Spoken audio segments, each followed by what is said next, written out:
Well, welcome to Women in Business and Women in Real Estate. I'm here with Jo Garner, legendary radio host in Memphis, Tennessee, and a loan originator for how many years? Oh, between 25 and 30. Okay, how time flies. Well, here's the interesting thing about Jo, and she's got lots to tell you on jogarner.com.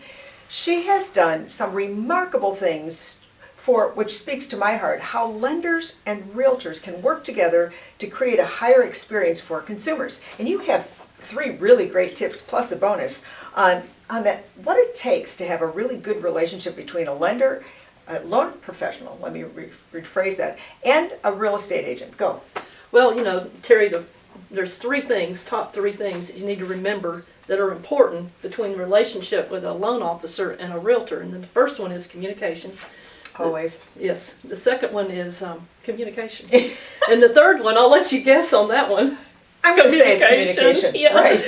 And one of the things that I've learned over the years to do with realtors is to set up a standard operating procedure with my loan processing team that we're going to reach out to that client and to the realtor at regular intervals during that loan process to let them know status, when the appraisal's ordered, when we have gotten title, when we're going, when we're getting ready to go to closing, those types of things, so that realtor is at all times in the know on what's going on. And now that reduces the stress. And if you're looking at what consumers are looking for, they're looking for that seamless and stressless. And I don't care how much software you use, when they get to hear from both, they feel better. That's right.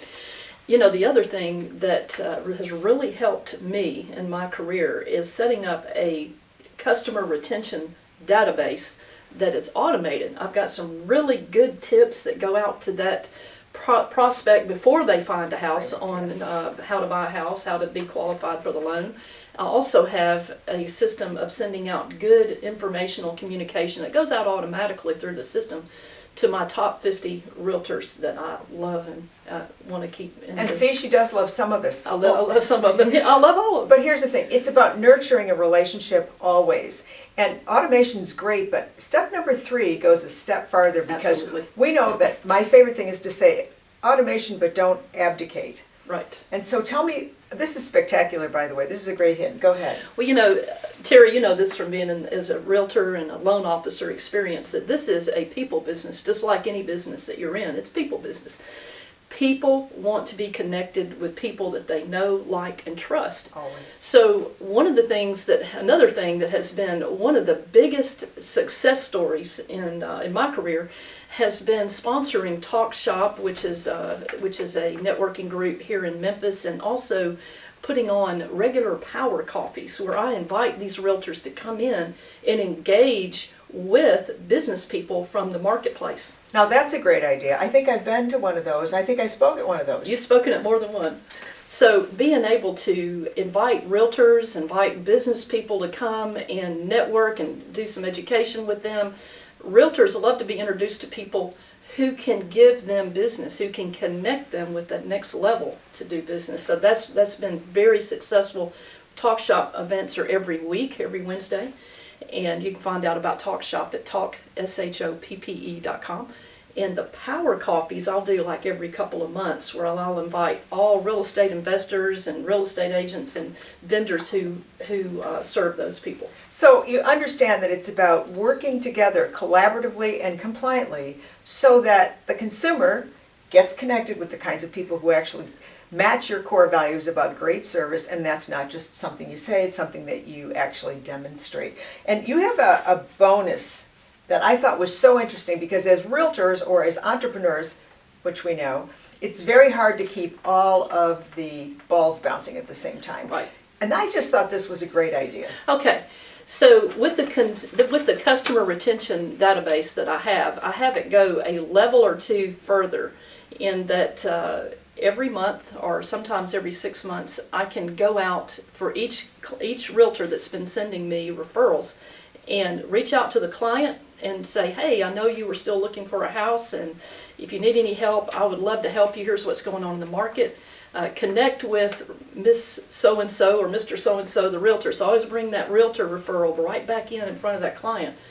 And then after that, the level 3 is that then I send that realtor a list of all of the people that they have referred to me within the last year or so, and say, hey, these people have not purchased a home, they were working on credit, they were doing this. What you might want to reach out to them at this point and remind them that you're still out there. And reinforce it. So here's the thing, it's about lead incubation, and the one thing the internet has done for us, it's brought in more leads. The one thing we're not all too good at is following up and nurturing them. We know that statistically, anything that's over 120 days out, which is what we call a C level lead, they're the ones that turn around and buy. So the fact that your loan originator professional and the realtor are working in collaboration, that has to really impress someone, because generally they're left out there and they don't get serviced, and they raise their hand. So don't you think that's a great idea? I think it's a great idea. Well, she has lots of great ideas, and if you go to Garner, Garner,